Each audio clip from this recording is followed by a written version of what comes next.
Astaghfirullah. Bismillahirrahmanirrahim.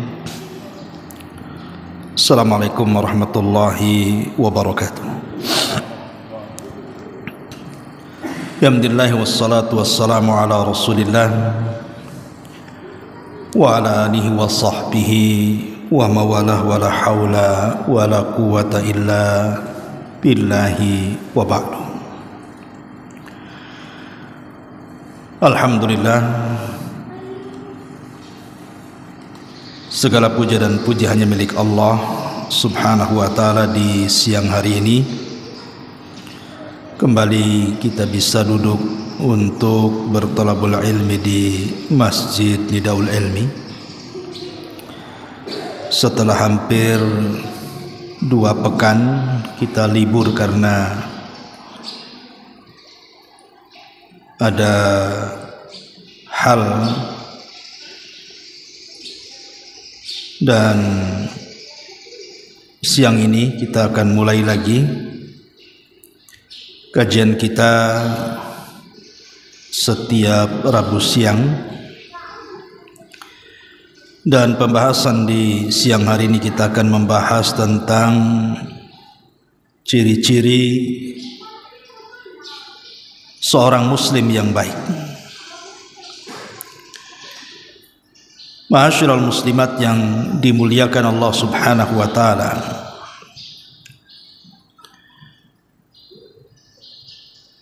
tentu kita selaku umat Islam selalu mengatasnamakan diri kita seorang muslim. Tapi tak jarang kemudian banyak di antara perilaku kita atau perbuatan kita yang tidak mencerminkan kita ini seorang muslim. Maka siang hari ini kita akan menjelaskan bagaimana menjadi seorang muslim yang baik. Tidak memperpanjang muqaddimah, ada 10 perkara yang harus seorang muslim atau muslimah mengetahui dan juga berusaha untuk mengamalkannya. Apa saja itu? Yang pertama, seorang muslim yang baik atau muslimah yang baik adalah orang yang selalu lisannya itu terjaga, atau dengan kata lain, seorang muslim atau muslimah yang baik itu selalu diam. Kalaupun hendak bicara, maka bicaranya pasti yang baik, santun dan benar. Karena pembicaraan manusia itu terbagi menjadi 4 perkara. Pertama, ada yang kalau bicara itu isinya dosa 100%. Seperti dalam bicara dia ghibah, namimah, membicarakan orang, mencaci maki orang, dan begitu seterusnya. Yang kedua, ada orang yang bicara itu 100% penuh dengan pahala. Mungkin mengajak orang kepada kebaikan, berdakwah, berzikir, membaca Quran, dan begitu seterusnya. Tetapi ada pembicaraan orang itu tercampur. Terkadang isinya madarat, terkadang isinya manfaat. Terkadang isinya dosa, terkadang isinya pahala. Tapi ada juga pembicaraan orang itu yang tidak mengandung padanya madarat dan juga manfaat. Ia tidak mengandung dosa, ia tidak mengandung pahala. Tentu kalau memang pembicaraan kita ini 100% dosa, maka sebaiknya diam daripada bicara. Jadi kalau seandainya pembicaraan kita itu isinya ghibah, isinya namimah, isinya mengadu domba, menghina, mencaci, memaki, merendahkan dan begitu seterusnya, maka sebaiknya diam, itu lebih selamat. Sebaliknya, kalau memang isinya adalah 100 pahala, 100% pahala, 100% kebaikan, maka sebaiknya bicara. Adapun kalau seandainya di dalamnya tidak ada manfaat dan juga tidak ada madarat, maka sebaiknya ditinggalkan. Karena terkadang kita ini membicarakan sesuatu walaupun tidak ada dosa dan pahala di dalamnya, terkadang bisa mengarah kepada perbuatan dosa. Karena orang bicara itu terkadang sadar, terkadang tidak. Adapun yang jelas-jelas terkandung padanya dosa dan juga pahala, maka pilihlah yang ada pahalanya dan tinggalkan yang ada dosanya. Intinya bahwa seorang muslim atau muslimah itu memperbanyak diam itu lebih baik dibandingkan bicara. Karena Nabi SAW bersabda, "Man kana yu'minu billahi wal yaumil akhir falyakul khairan aw liyasmut." Barang siapa yang beriman kepada Allah dan hari akhir, bicaralah dengan bicara yang baik atau santun, kalau tidak bisa maka diam. Itulah wasiat Nabi SAW. Makanya para ulama salaf, seperti yang dikatakan oleh Fudail ibn Iyad rahimahullahu ta'ala, beliau mengatakan, sijnul lisan sijnul mu'min. Memenjarakan lisan itu hakikatnya penjara seorang mukmin. Jadi memenjarakan lisan untuk tidak bicara, atau dia bicara sesuatu yang baik, itu memang penjara bagi seorang mukmin. Ujian dari Allah Subhanahu wa taala kepada kita. Karena orang yang banyak bicara pasti banyak tergelincirnya. Orang yang banyak tergelincirnya pasti jatuh kepada dosa. Dan orang yang banyak dosa sudah jelas pasti akhirnya masuk neraka. Naudzubillah. Bahkan Abdullah ibn Abi Zakaria rahimahullahu ta'ala sampai mengatakan, alajtu sumta isrina sanatan. Aku berusaha mengobati lisanku dengan diam itu sampai 20 tahun lamanya. Sampai dia mengatakan, aku berusaha mengobati lisanku supaya bisa diam itu sampai 20 tahun lamanya. Begitulah ulama salaf. Kenapa dia sampai mengatakan bahwa aku berusaha mengobati lisanku untuk diam selama 20 tahun? Karena mereka paham, terkadang hanya satu ucapan yang kita lontarkan tanpa kita sadar, rupanya itu membuat murka Allah Subhanahu wa taala. Sadar ataupun tidak, justru itu pula yang memasukkan kita ke dalam neraka. Sebagaimana sabda Nabi sallallahu alaihi wasallam, innal 'abda la yatakallamu bil kalimati la yulqi laha balan yahwi sahibuha fi nari jahannam ab'ad ma bainal masyriqi wal maghrib. Terkadang ada seorang hamba yang mengucapkan satu kalimat tanpa sadar dia ucapkan, rupanya dalam kalimat itu terkandung murka Allah. Maka satu kalimat itu, kata Rasul, cukup memasukkan pelakunya ke dalam jahannam yang lebih dalam jaraknya dibandingkan barat dan timur, kata Rasul. Lihat bagaimana para ulama salaf menjaga lisan mereka. Karena bagaimanapun as-sumtu najatun, kata Rasul. Diam itu lebih selamat. Diam itu lebih selamat dibandingkan banyak bicara. Ma'asyiral muslimat yang dimuliakan Allah Subhanahu wa taala. Nabi SAW sampai mengatakan, al-muslimu man salimal muslimuna, al-muslimu man salimal muslimuna min yadihi wa lisani. Jadi seorang muslim itu, kata Rasul, ketika muslim-muslim yang lainnya selamat dari lisan dan juga dari perbuatannya. Artinya kalau seandainya seseorang itu tersakiti dengan lisan kita, berarti orang tidak selamat dengan lisan kita. Berarti dia dipertanyakan keislamannya. Karena seorang muslim itu, muslim yang lainnya selamat dari lisan kita. Makanya ini hati-hati. Sekali lagi Bu, hati-hati. Terkadang hidup di masyarakat ini, orang tidak bisa menjaga lisan. Tidak suka dengan orang, terkadang mencaci, memaki. Tidak suka dengan tetangga, terkadang menggibah dan juga menghina.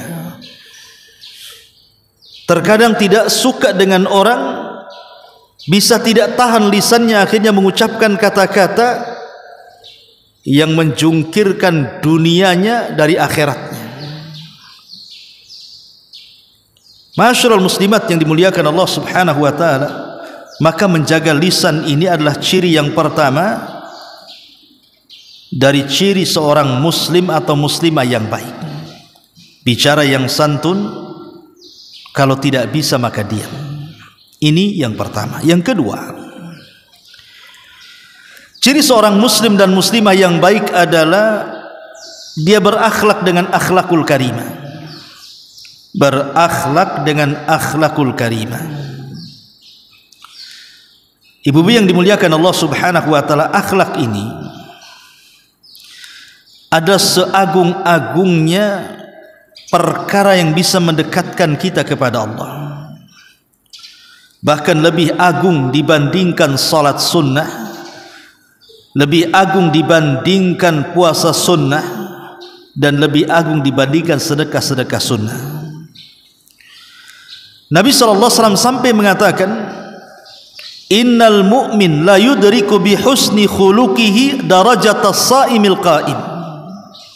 Terkadang seorang mukmin dia akan mendapatkan derajat yang paling tinggi di sorga itu, melebihi orang yang berpuasa atau yang salat malam. Dengan cara apa? Dengan cara berakhlak dengan akhlak yang baik. Subhanallah.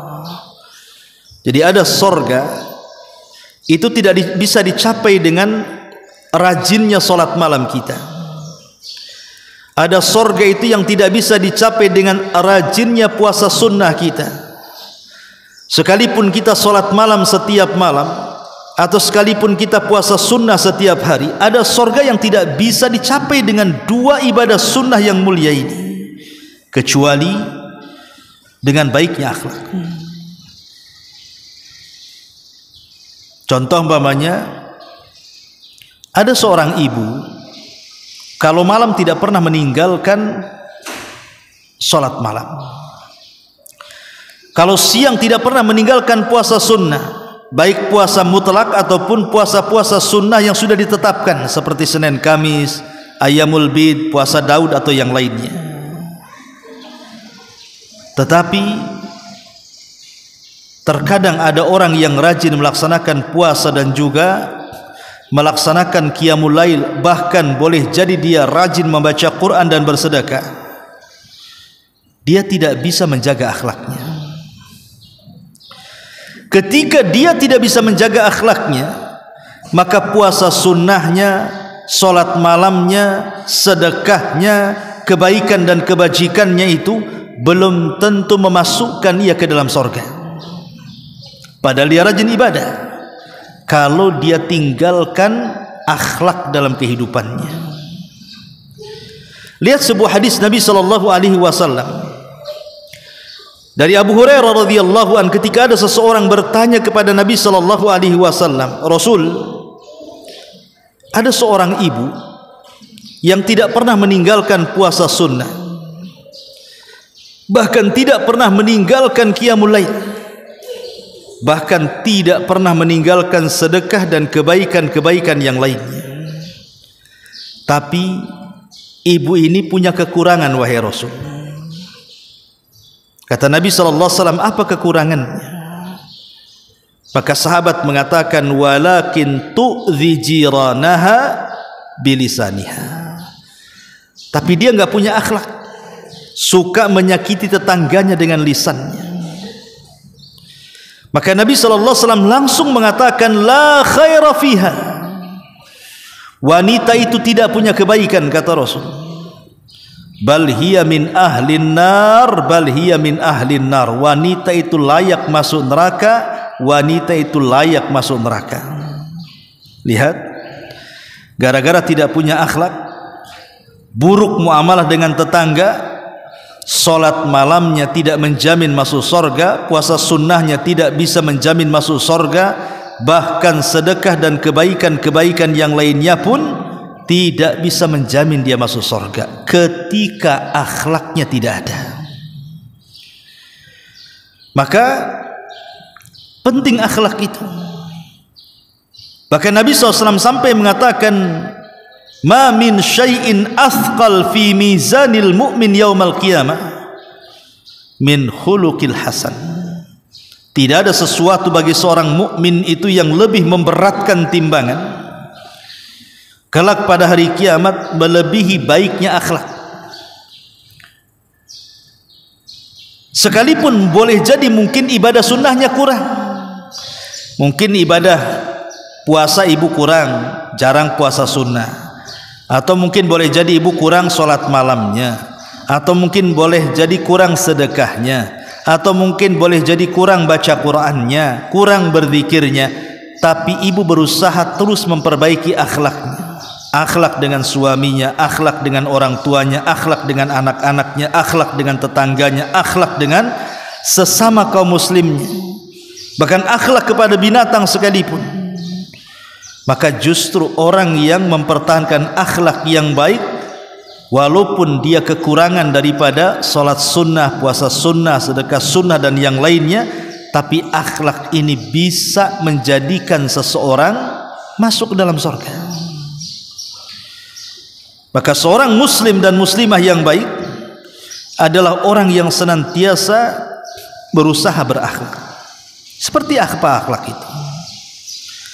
Ya tentu kalau kita bicara tentang akhlak, bu akhlak itu luas. Kelembutan adalah akhlak, kedermawanan adalah akhlak, kebaikan adalah akhlak, mudah memaafkan adalah akhlak, kesabaran adalah akhlak, bahkan istiqomah adalah akhlak, keadilan adalah akhlak, kejujuran juga akhlak, bahkan al-wafa. Wafa itu artinya membalas kebaikan orang dengan kebaikan yang jauh lebih besar adalah akhlak. Seseorang yang amanah adalah akhlak. Seseorang yang lebih mendahulukan orang lain adalah akhlak.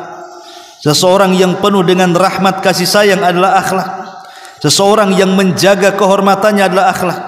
Seseorang yang tawadu, rendah hati adalah akhlak. Orang yang zuhud akhlak. Orang yang lapang dada adalah akhlak, pemberani adalah akhlak, ikhlas adalah akhlak, macam-macam bentuk akhlak itu. Tetapi Al-Imam Ibn Taimiyah rahimahullahu ta'ala dalam fatwanya, dan juga dinukilkan oleh Al-Imam Ibnul Qayyim muridnya dalam kitabnya Madarijus Salikin, beliau mengatakan bahwa baiknya akhlak itu ada di 4 perkara. Jadi puncak baiknya akhlak seseorang itu ada di 4 perkara.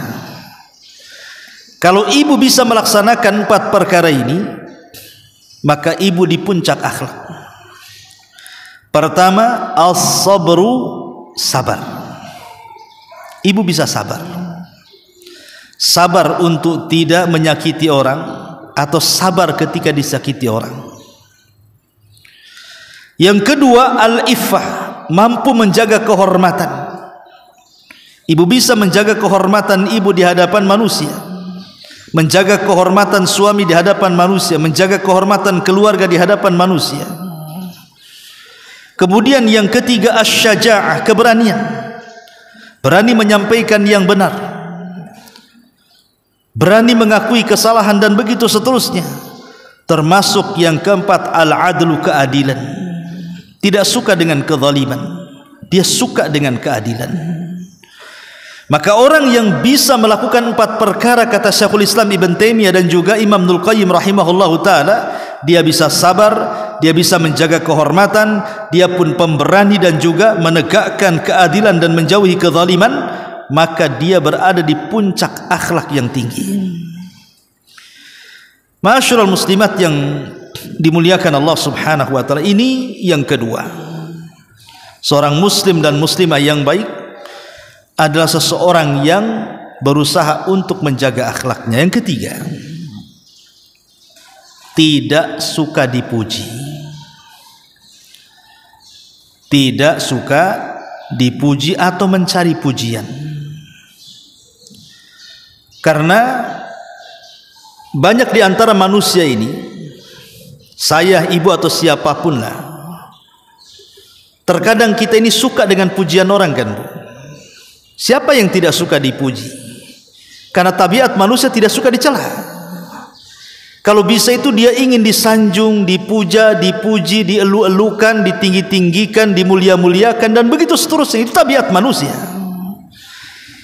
Tapi ketahuilah bahwa orang yang suka memuji dan orang yang dipuji itu dua-duanya berada di tingkat kebahayaan.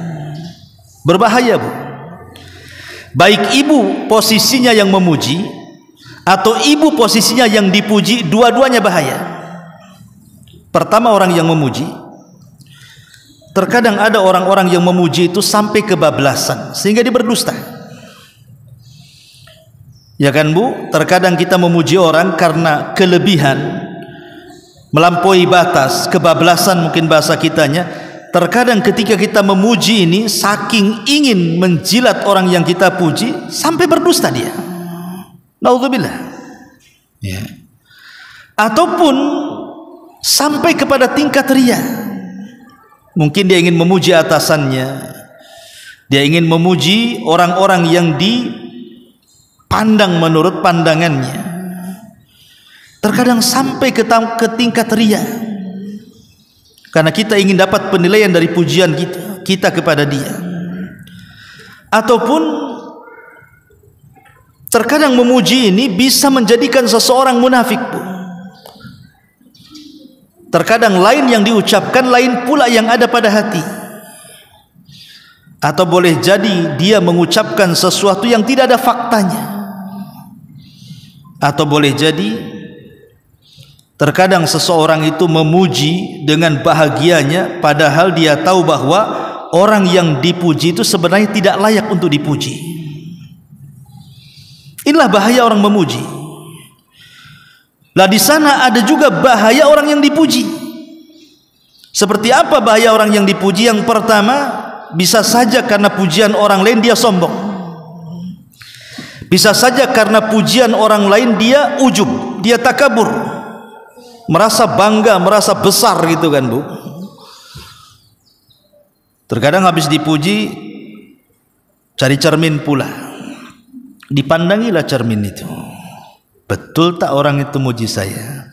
Betul tak orang itu mengatakan saya begini. Jadi tumbuh akhirnya sombong ataupun ujub. Ataupun boleh jadi dia lupa diri. Lupa siapa dia. Dan ini bahaya. Makanya seorang muslim dan muslimah yang baik itu adalah orang yang senantiasa menjaga hatinya. Di mana seorang muslim dan muslimah yang baik itu tidak akan merubah hatinya. Maknanya baik dia dipuji ataupun dicela, sama saja hatinya. Anda mau mencela saya, ya hati saya seperti ini. Anda memuji saya, ya hati saya seperti ini. Tidak pernah berubah. Itulah seorang muslim dan muslimah yang baik. Jangan tergiur dengan pujian dan jangan terpengaruh dengan cacian. Jangan sampai hati kita tergiur dengan pujian atau tersakiti dengan cacian. Ucapan manusia anggaplah seperti debu yang berhembus di depan kita. Kal ghubar, seperti debu. Tidak pengaruh ucapan manusia itu, Bu.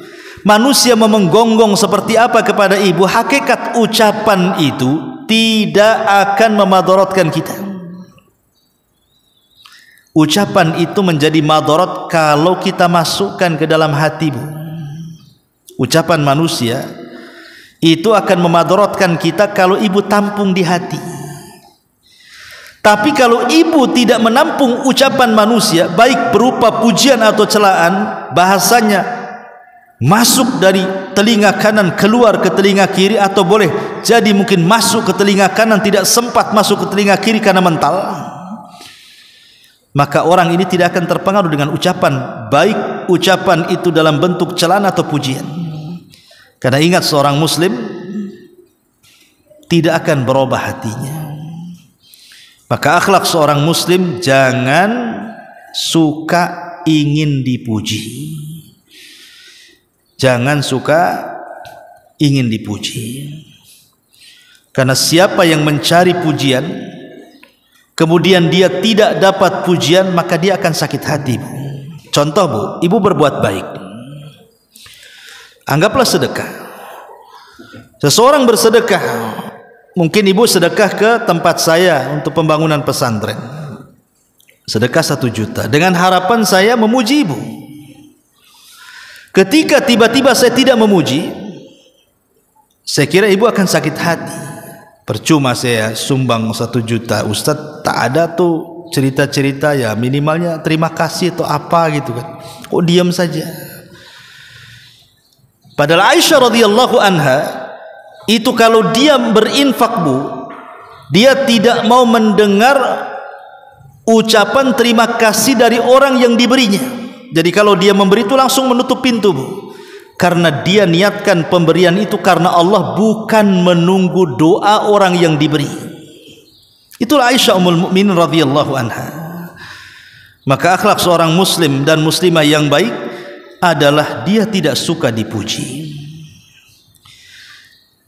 Nabi sallallahu alaihi wasallam dalam sebuah hadis mengatakan, "Idza kana al-muslimu idza kana mukhalitan lin-nas wa yasbiru ala adahum khairun minal muslimi alladzi la yukhalitun nas wa la yasbir ala adahum." Seorang muslim apabila dia bersosial dengan manusia, bergaul dengan manusia, kemudian sabar dengan ujian manusia. Mungkin orang itu tidak ada yang memuji ibu ketika ibu berbuat baik, bahkan justru dicela, tapi dia sabar. Itu jauh lebih baik, kata Rasul, dibandingkan seorang muslim yang hidup sendirian dan tidak pernah bersosialisasi dengan manusia. Pamannya ibu di dalam rumah saja nggak pernah keluar, nggak mau keluar, pokoknya di rumah saja. Alasannya apa? Takut kalau ngomong salah bicara. Jadi ibu betul-betul memenjarakan di dalam rumah. Kemudian satunya bergaul dengan masyarakat. Ya, namanya masyarakat itu kadang-kadang ada yang baik lisannya, ada yang tidak baik, tapi dia sabar kepada yang tidak baik. Maka yang bermasyarakat, yang sabar dari ucapan yang tidak baik dari manusia, lebih baik, kata Rasul, dibandingkan seorang muslim yang mengisolasi dirinya, tidak mau berjumpa dengan manusia. Karena sering saya ulang-ulang, ada manusia-manusia yang diciptakan itu, Bu, seperti keledai.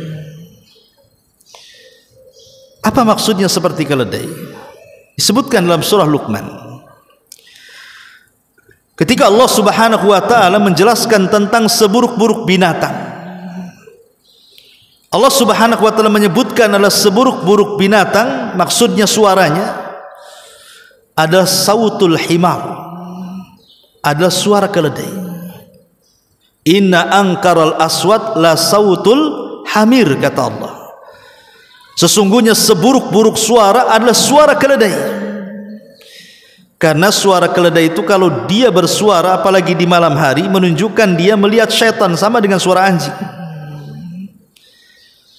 Bagaimana Allah Subhanahu wa taala, dia yang menciptakan keledai, Dia yang menciptakan suara keledai, dia pula yang mengatakan seburuk-buruk suara keledai. Seolah-olah Allah ingin mengatakan ada manusia-manusia itu seperti keledai. Allah yang menciptakan manusia itu, Allah yang membuat manusia itu bicara, tapi ada juga Allah menciptakan manusia itu senantiasa buruk ucapannya. Lihat bagaimana Allah Subhanahu wa taala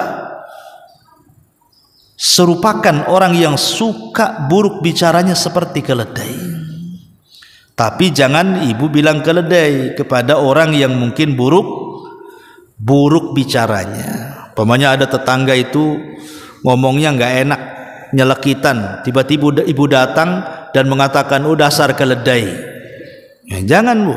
Ya, Quran itu maksudnya hanya memirip-miripkan bahwa orang yang buruk suaranya, artinya orang-orang yang tidak bisa menjaga lisannya, itu sama dengan keledai. Tapi bukan berarti ibu jangan mengkeledai-keledaikan orang yang buruk ucapannya, tidak. Allah yang mengatakan seperti keledai. Artinya kita anggap saja, biarin aja lah.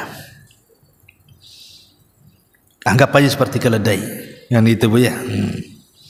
Ini yang keempat. Ini yang ketiga. Yang keempat,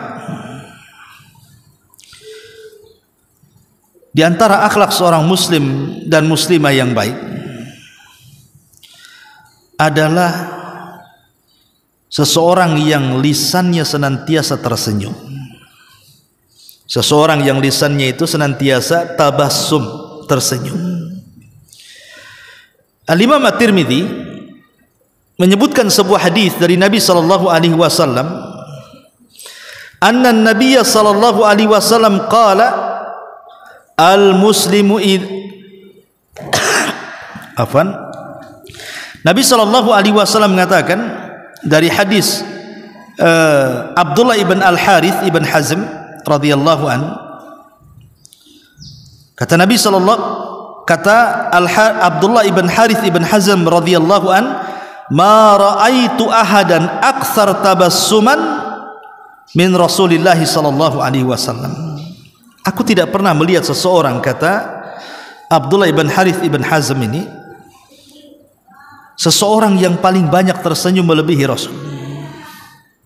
Aku tidak pernah melihat seseorang yang paling banyak tersenyumnya melebihi Nabi.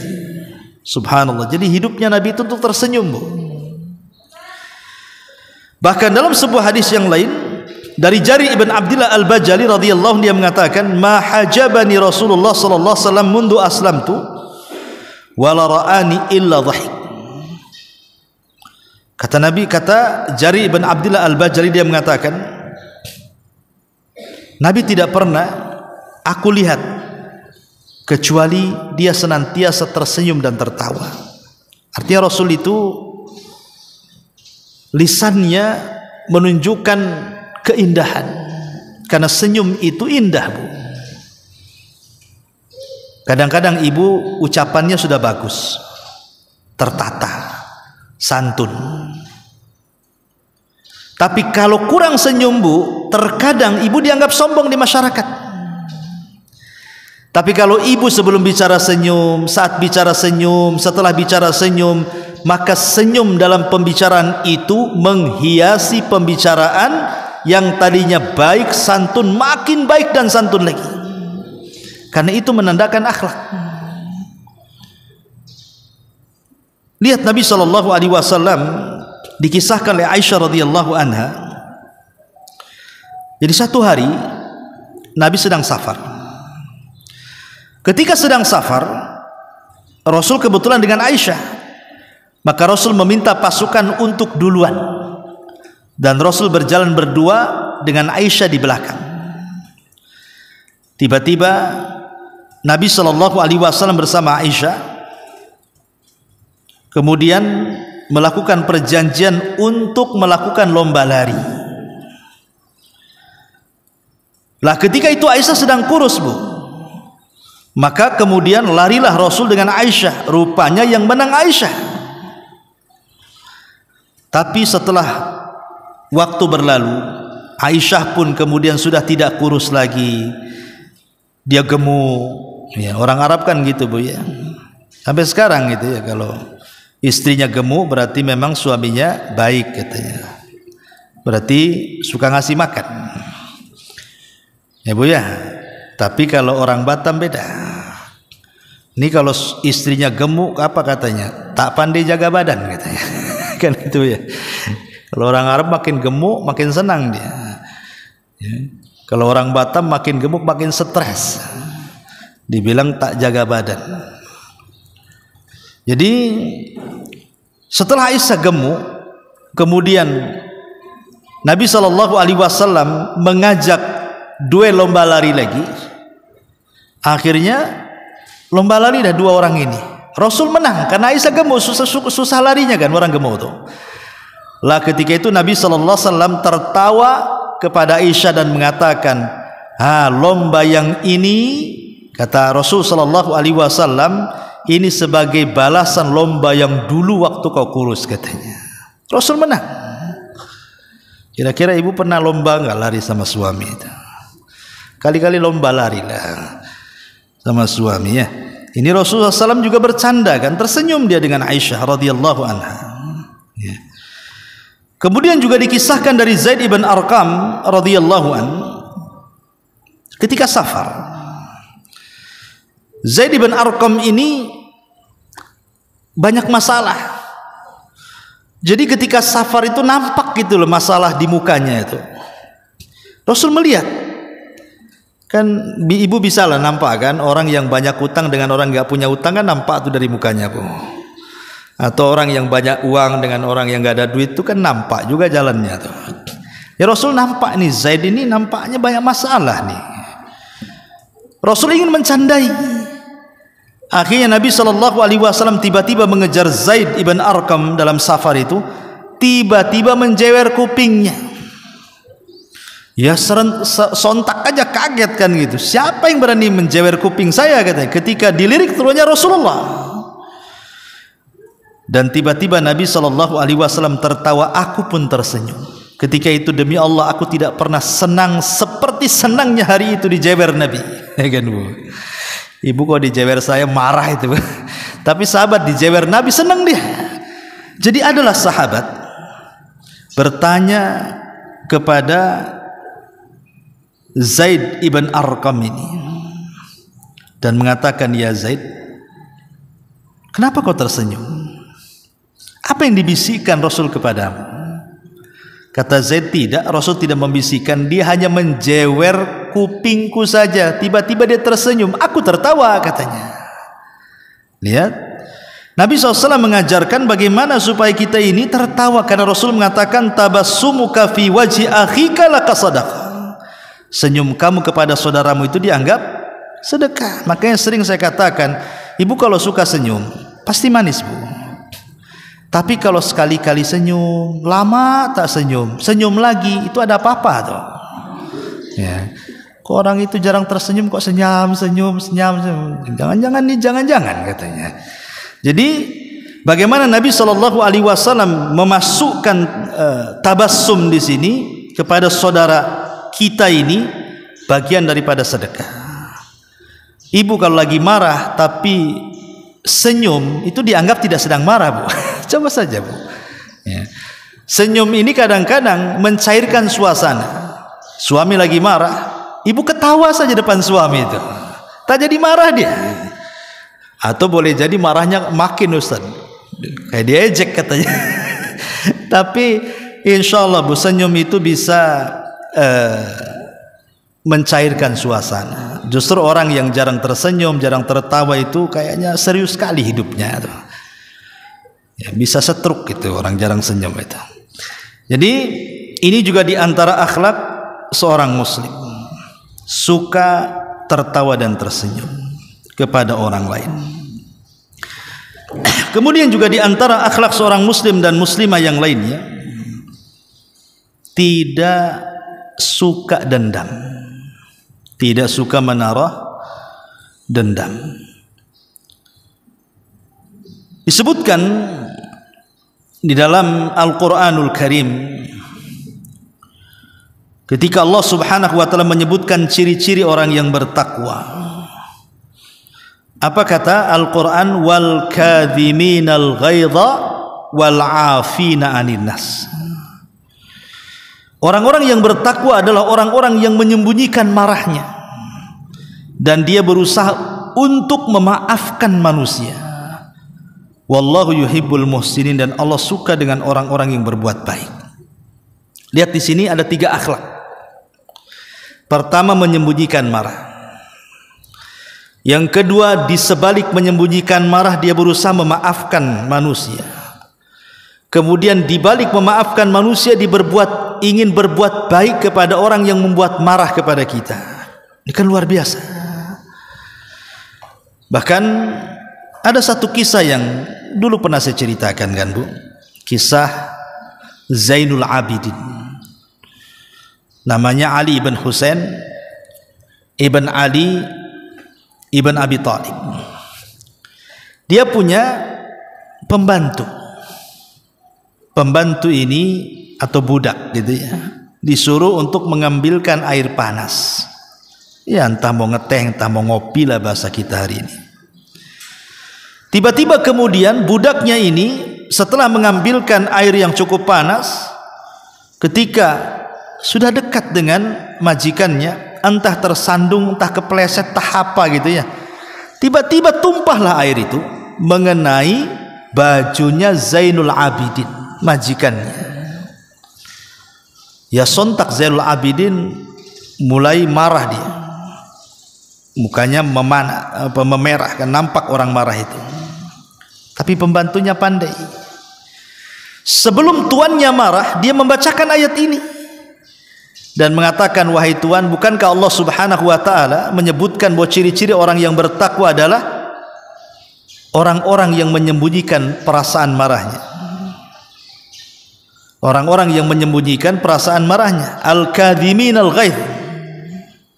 Ketika mendengar kalimat itu, maka Zainul Abidin langsung terdiam dan mengatakan, ya kalau begitu aku tidak akan marah. Kemudian pembantunya mengatakan, tapi masih kurang wahai Tuan, karena Quran melanjutkan firman-Nya wal afina 'anin nas. Ciri orang yang bertakwa adalah orang yang memaafkan manusia. Maka Zainul Abidin mengatakan, ya kalau begitu ku maafkan kamu, katanya. Tapi masih kurang lagi wahai Tuan, bahwa ciri orang yang bertakwa bukan hanya memaafkan manusia, tetapi juga wallahu yuhibbul muhsinin. Allah suka dengan orang-orang yang berbuat baik. Kata Zainul Abidin, ya kalau begitu sudah ku merdekakan kamu, kamu merdeka karena wajah Allah Subhanahu wa taala. Subhanallah, ya. Jadi orang-orang yang berusaha untuk tidak pendendam, maka itu ciri seorang muslim dan muslimah yang baik. Kemudian juga ciri-ciri orang yang muslim, seorang muslim dan muslimah yang baik adalah suka membahagiakan orang lain, suka menghibur orang. Dan itu disebutkan dalam sebuah hadis ketika Nabi SAW ditanya atau bertanya kepada para sahabatnya, tahukah kalian amalan yang paling dicintai di sisi Allah Subhanahu wa taala? Maka Rasul menyebutkan sururun tudkhiluhu ala qalbil muslim. Seseorang berusaha membahagiakan hati seorang muslim. Jadi amalan yang paling dicintai Allah adalah seseorang yang bisa membahagiakan orang lain walaupun dia tidak bahagia.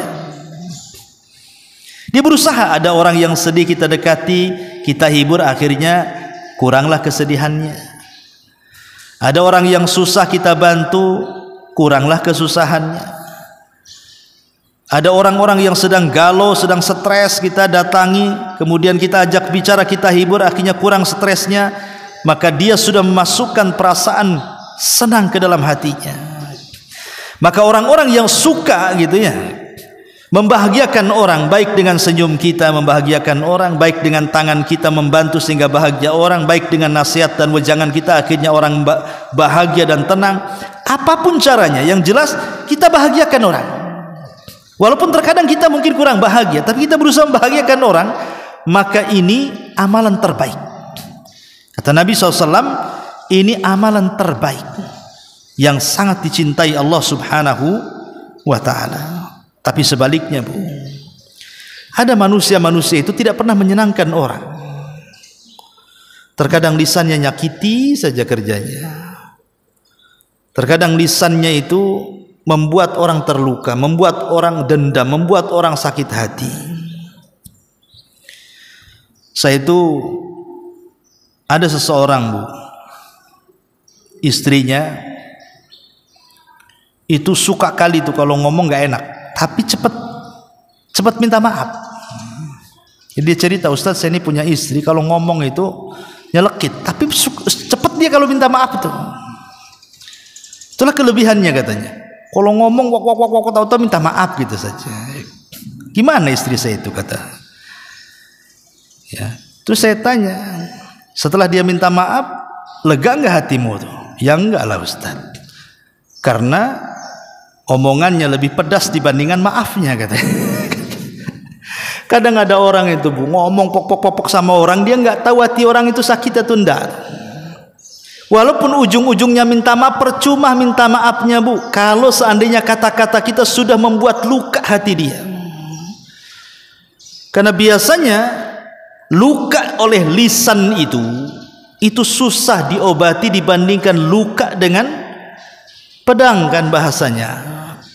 Ya, luka dengan pisau, cutter atau apa, mungkin kasih betadine 2-3 hari udah kering, kan, Bu. Tapi kalau omongannya itu sudah nyelekit di hati, 1 minggu demam dia, Bu. Ya. Jadi ya nggak bagus juga punya istri kayak seperti itu. Ya, mungkin kelebihannya dia minta maaf. Tapi sekali lagi, kadang-kadang ya bisa saja maaf itu menjadikan orang terhibur. Akhirnya lukanya hilang. Tapi ada yang permintaan maaf itu tidak bisa dimaafkan. Tidak ada maaf bagimu kadang-kadang. Maka hati-hati. Jangan melukai orang. Yang ada justru bahagiakan orang. Kasian, kan, Bu. Kadang tetangga kita itu, mungkin ibu punya tetangga, dia sudah capek. 1 hari dia ngurus anak, ngurus suami, ngepel, masak gitu ya, ke pasar. Mungkin dia udah capek, lelah, letih 1 hari. Badannya sudah capek. Ibu pula tetangganya nyakiti dia, kan, nggak punya perasaan, Bu. Orang sudah capek badannya, ibu pula buat capek pikirannya. Coba seandainya itu kejadian sama ibu, ya kan? Ibu sudah lelah masak, sudah lelah ngurus anak, sudah lelah ngurus suami, sudah lelah. Pokoknya dengan aktivitas rumah tangga ibu sudah lelah. Tiba-tiba suami, tetangga nyakitin ibu, kan gimana rasanya tuh? Itu dua-duanya lelah, kan, Bu. Makanya amalan terbaik itu adalah jabru al-qulub, berusaha untuk menembel kesedihan orang, keletihan orang. Ya, dengan cara apa?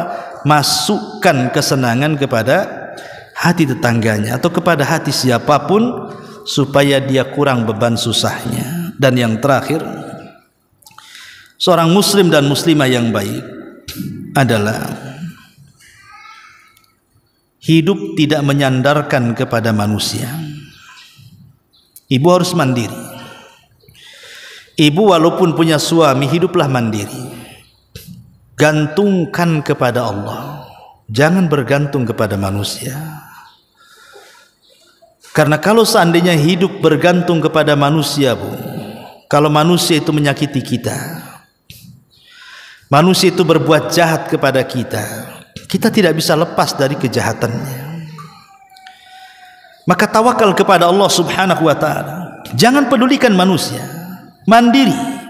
Hidup hanya kepada Allah Subhanahu wa ta'ala. Jangan hidup kepada harta ataupun kepada siapapun dari manusia, walaupun itu suami. Karena harta dan suami itu hanya wasilah kita masuk surga, Bu.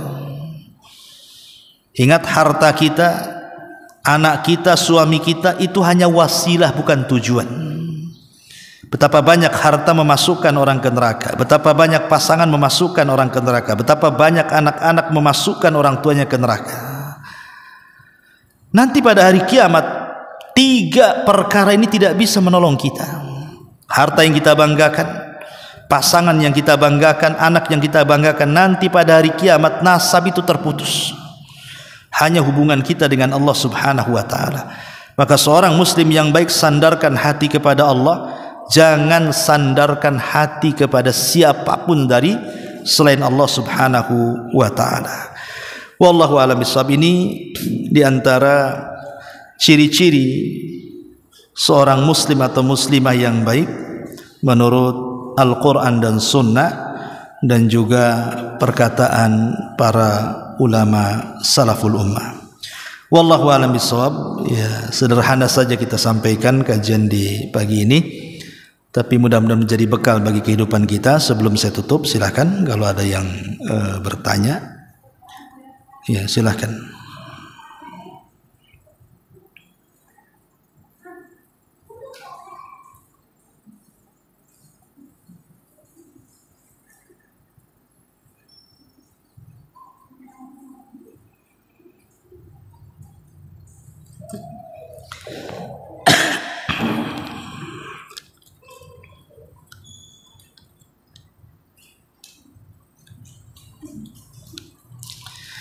Assalamualaikum Ustaz. Waalaikumsalam. Bagaimana kalau suami kita yang suka memuji kita, istri, terus kadang suka melayang-layang perasaan ini?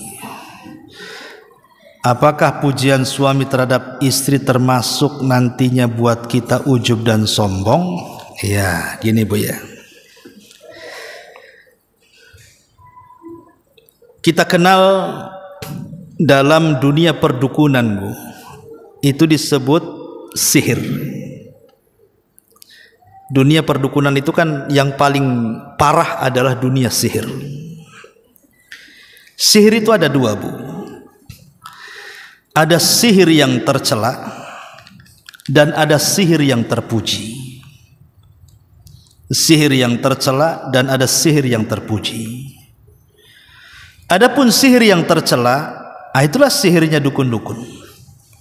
Pakai kemenyan, kadang pakai darah najis, darah haid, pakai buhul-buhul, tangkal-tangkal dan yang semacamnya, dan kerjasama dengan syaitan. Itu sihir tercela. Tapi ada sihir yang terpuji.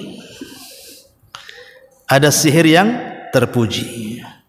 Itulah yang disebut dengan sihir kalam, sihir ucapan, sihir ucapan dan sihir pendengaran.